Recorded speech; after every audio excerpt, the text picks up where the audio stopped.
What's up, my dudes? Valkyrja. Today I'm going to be talking to you about a really big problem that seems to only be growing bigger with basically any new character. It's something that a lot of people are noticing with Heizo.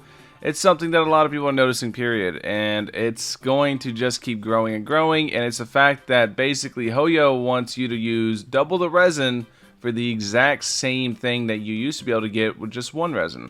So what do I mean? So if we go into, for example, I don't know. Let's go with Venti. Venti's a good indicator of it.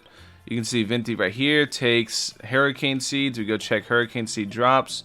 And it drops from the Anima Hypostasis. And Anima Hypostasis also drops Turquoise Gems. Or Turquoise Gemstones. But with newer characters, a good example here is Yoimiya. If we go all the way back over to Yoimiya, we check what she needed. You can see here she needs the Hydro Gemstones. And she needed the Runic Fangs. Now, what does the Serpent drop? Ruined Serpent drops Geo Gemstones, and that's it. So, essentially, what that means is newer characters you're having to pay 2 times the resin for. And basically, Hoyo is just kind of screwing over the player base like that, ain't it? I get that they want to kind of force you to do it, and this is a problem that I kind of never noticed because as older players, you kind of collect a ton of what's called Dust of Azthoth or whatever it is. You can see I have 1342 here, and with Dust of Azthoth, you can just convert to whatever you want, so it doesn't really matter. But for newer players, I can imagine that this would make some characters virtually unable to be leveled up, because you're going to be trying to spend resin on artifacts, on Mora, on all this, and now they want you to run double bosses as well. It's going to take you weeks, if not a month to 2 months, to be able to just have one like level 80 character at that rate. That's a lot, especially if they're free to play. They don't have that. I guess they have the fragile resin that they could do, but they don't have that much resin. They have 4 boss runs a day, and they need to run 2 different bosses to be able to get the gemstones. You also have weeklies you can get the gemstones from, but we all know that's extremely unreliable.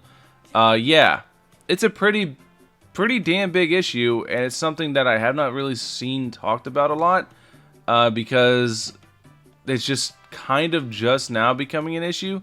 It really wasn't that big a deal before, but now it's kind of getting there, because every boss that comes out now is starting to drop different gemstones, and for newer players, Genshin might be unplayable in the future if this trend continues. Like a new player coming in is going to be so overloaded with how much stuff they need to go ahead and max out the new characters from Sumeru or whatever, that even if they just hightail it over Sumeru, it's like, okay, I have a Electro character from Sumeru, so I have to go farm this Electro Hypostasis, then I have to go to Sumeru and farm this boss, and then I also have to farm new artifacts from it, which means I have to progress all the way through all the story to go ahead and unlock artifacts in the Sumeru domain, maybe, or who knows? Who knows what it's going to be? But as the problem persists, as it grows, as the game grows, I think Genshin in the future is going to be very unwelcoming to new players, purely because the amount of resources it's going to take to go ahead and level up one character. As older players, like I said, we don't feel it. It's not something that we're ever going to realize because we have a backlog of so much resources, because there's not that much to do in this game other than accumulate wealth, I guess I should say. Accumulate resources is really the only thing there is to do in this game. So we have such a massive stockpile of resources that we basically will never run out. Meanwhile, the newer players, they're kind of like, what do I do? So Hoyo's in this really weird spot of trying to drain the older players' resources to get them to play more, and trying to also make the game playable for new players, which I think they're going to struggle a lot with. Anyways, thank you guys for watching as always. Let me know what you guys think about this problem in the comment section below. If you guys have any solutions to this problem, also let me know in the comment section below. I'll be sure to read them. Catch you guys in the next one. Peace.